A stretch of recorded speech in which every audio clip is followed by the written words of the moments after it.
Spirit possessions, ബാധ കയറിപ്പിടിച്ച്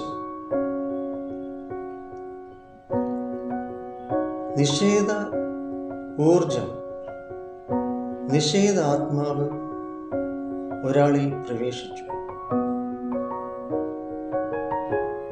അതാണ് ബാധ ഒഴിപ്പിക്കുക, ബാധാദോഷം എന്നെല്ലാം പറയുന്നത്. സ്പിരിറ്റ്, മദ്യം എന്നതിന് നമ്മൾ സ്പിരിറ്റ് എന്നാണ് പറയുക.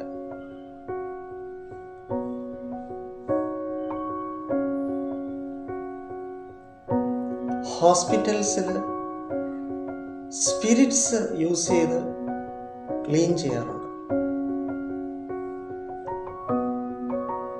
എങ്കിൽ മദ്യശാലകളിൽ, ബാറിൽ പ്രേതങ്ങളുണ്ട്. അമിത മദ്യം ഉപയോഗിക്കുന്നവരുടെ ഓറ, എനർജി ബോഡി, ഊർജ ശരീരം തളർച്ചയുള്ളത്, വിള്ളലുകൾ ഉണ്ടാക്കുന്ന ഡ്രഗിന്റെ അബ്യൂസ്, മയക്കുമരുന്ന്, ഇത്തരം കാരണത്താൽ ഒരാളെ ബാധ പിടികൂടുമോ?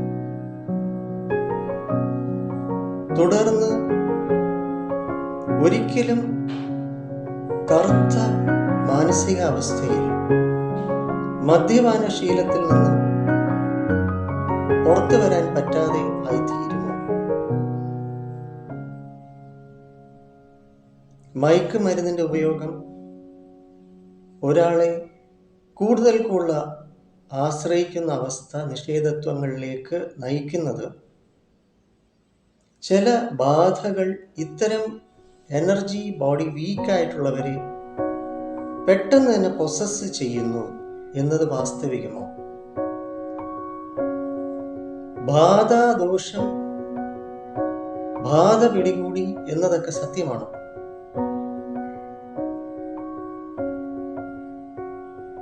എന്തായാലും ഇൻടോക്സിക്കേഷൻസ്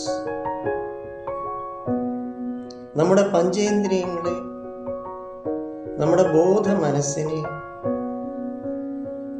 ബാധിക്കുന്നുണ്ട്.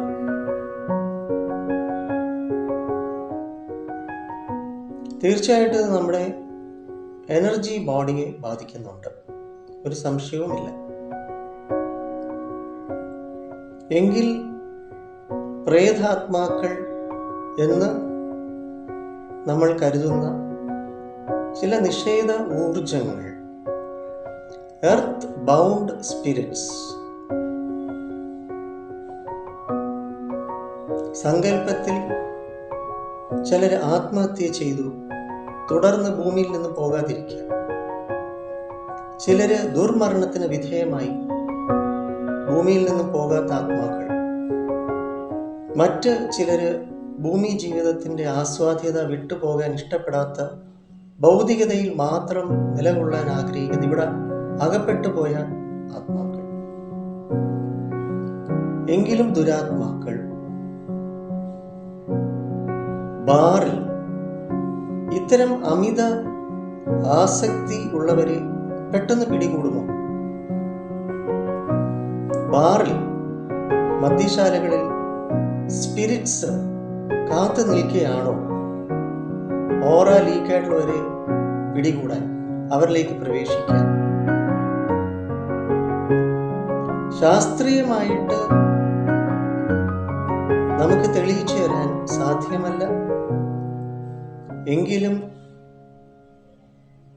നമ്മുടെ ഓറ, നമ്മുടെ എനർജി ബോഡി വീക്കൻ ചെയ്യുമ്പോൾ, തളരുമ്പോൾ, തളർച്ച ഉള്ളതായി തീരുമ്പോൾ, ഒത്തിരി ലീക്സ് ഉണ്ടാകുമ്പോൾ തീർച്ചയായിട്ടും ഒത്തിരിയും പലതരത്തിലുള്ള നിഷേധത്വങ്ങൾ ആകർഷിക്കാൻ സാധ്യതയുണ്ട് എന്നത് വാസ്തവികം. അതിനാൽ ഒരാൾക്ക് മദ്യത്തിൽ നിന്ന് മദ്യത്തെ ആശ്രയിക്കാൻ നിന്ന് പുറത്തു വരാൻ പറ്റുന്നില്ല, അയാൾക്ക് നിയന്ത്രിക്കാൻ പറ്റുന്നില്ല, അടിമപ്പെട്ടു പോകുന്നു. കർമ്മത്തിന്റെ വിളയാട്ടം കൂടി ഉണ്ടെന്നാണ് ജ്യോതിശാസ്ത്രം പറയുന്നത്. ഇപ്പൊ രാഹു ഇല്യൂഷനാണ്, മായയാണ്. അങ്ങനെ പല ഗ്രഹങ്ങളുടെ സ്വാധീനം കൂടി.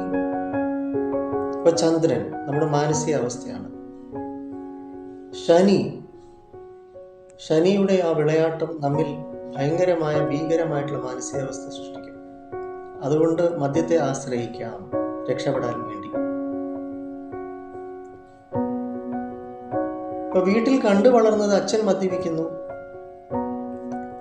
അല്ലെങ്കിൽ കൊച്ചു പ്രായത്തിൽ തന്നെ കൂട്ടുകാരുടെയും മറ്റും ഇൻഫ്ലുവൻസ്, പ്രേരണയ്ക്ക് വിധേയരായിട്ട് പിയർ പ്രഷർ, അങ്ങനെ മദ്യപിക്കുന്നവരുണ്ട്. പിന്നെ അതൊരു ശീലമായി, ദുശീലമായി ഒഴിവാക്കാൻ പറ്റാത്ത അവസ്ഥ. പക്ഷെ എല്ലാവരും അങ്ങനെ ആകുന്നില്ലല്ലോ. എത്രയോ പേര് സോഷ്യൽ ഡ്രിങ്കേഴ്സ് മാത്രമാണ്. പേരിന് വേണ്ടി മദ്യപിക്കുക, അല്ലെങ്കിൽ ഒരു കൂട്ടുകൂടുമ്പോൾ ഏതെങ്കിലും ഫെസ്റ്റിവിറ്റിക്ക് മാത്രം, അല്ലെങ്കിൽ വല്ലപ്പോഴും മാത്രം എന്ന രീതിയിൽ ഒതുങ്ങുന്നവരാണല്ലോ. എന്നാൽ ഏറെ പേര് എന്തുകൊണ്ട് മദ്യത്തിന് അടിമപ്പെടുന്നു? എന്തുകൊണ്ട് ഇതിൽ നിന്ന് മുക്തി നേടാൻ പറ്റുന്നില്ല? അതാണ് ബാധാദോഷമാണോ? ഇവര് ബാധ പിടികൂടിയോ? ബാറിൽ സ്പിരിറ്റ്സ് ഉണ്ടോ പൊസസ് ചെയ്യാൻ? ഒരുപാട് നമ്മൾ ചിന്തിക്കേണ്ടതുണ്ട്. അപ്പൊ ശാസ്ത്രീയമായിട്ട് എനിക്കിപ്പോൾ നിങ്ങളുടെ മുന്നിൽ എടുത്തു കാണിക്കാൻ പറ്റില്ലെങ്കിൽ പോലും ചില സത്യങ്ങൾ ഉണ്ടെന്നുള്ളത് വാസ്തവികം. സർപ്പദോഷം, സർപ്പകോപം, സർപ്പഭാവം ഉള്ളവരിലും മദ്യാസക്തിയും ഇത്തരം ദുശീലങ്ങൾക്ക് അടിമപ്പെടാൻ സാധ്യത വളരെ കൂടുതലുണ്ടെന്ന് ജ്യോതിഷ ശാസ്ത്രം പറയുന്നുണ്ട്. എന്തായാലും ശരി തന്നെ, മനുഷ്യന്റെ ഈ അടിമപ്പെടൽ, അമിതമായിട്ടുള്ള മദ്യാസക്തിയിൽ നിന്ന് മുക്തി നേടാൻ ഒരുപാട് കാര്യങ്ങൾ നമ്മൾ നേടാനുണ്ട്, ചെയ്യാനുണ്ട്. അതിനാൽ തീർച്ചയായിട്ടും നിങ്ങൾക്ക് വളരെ ശാസ്ത്രീയമായിട്ട് ഇത്തരം ആസക്തികളിൽ നിന്നും ഇത്തിരി ക്ഷമ കാണിക്കണം. ക്രമേണ നമുക്ക് ഏത് വ്യക്തിയും ഇതിൽ നിന്നും പുറത്തു വരുന്ന മോചന അവസ്ഥയിലേക്ക് നമുക്ക് എത്തിക്കാം. അപ്പൊ ആൽക്കഹോൾ വിഡ്രോവൽ സിംറ്റം അല്ലെങ്കിൽ ഇത്തരം ദുശീലങ്ങളിൽ നിന്ന് പുറത്തു വരാൻ ഇത്തിരി പ്രയാസമാണ് എങ്കിൽ പോലും തീർച്ചയായിട്ടും സാധ്യതകൾ നമുക്കുണ്ട് നമ്മുടെ NP സ്കൂൾ ഓഫ് തോട്ട്സ് രൂപത്തിൽ. ഞാൻ അയത്തിൽ മെഡിറ്റേറിയൻ ഹോസ്പിറ്റൽ സൈക്കോളജിസ്റ്റും കൂടിയാണ്. 9605743596. നമുക്ക് ഏത് ബാധയും ഒഴിപ്പിക്കാം. മദ്യാസക്തികളിൽ നിന്നും നിങ്ങളുടെ സഹകരണം അനുസരിച്ച് സഹകരിപ്പിച്ച് ക്ഷമയോടുകൂടി നമുക്കിതിൽ നിന്ന് മുക്തി നേടാം. മാർഗങ്ങളുണ്ട്, ദൈവീകമായിട്ടുള്ള മാർഗങ്ങളുണ്ട്, സൈക്കോളജിക്കലായിട്ടുള്ള ഇന്റർവെൻഷൻസ് ഉണ്ട്. വരിക. കൊല്ലം മുഖത്തലയിലാണ് നമ്മുടെ പോസിറ്റീവ് തിങ്കിങ് സെന്റർ. വരിക, വെൽക്കം. ബാധ ഒഴിപ്പിക്കാം കേട്ടോ.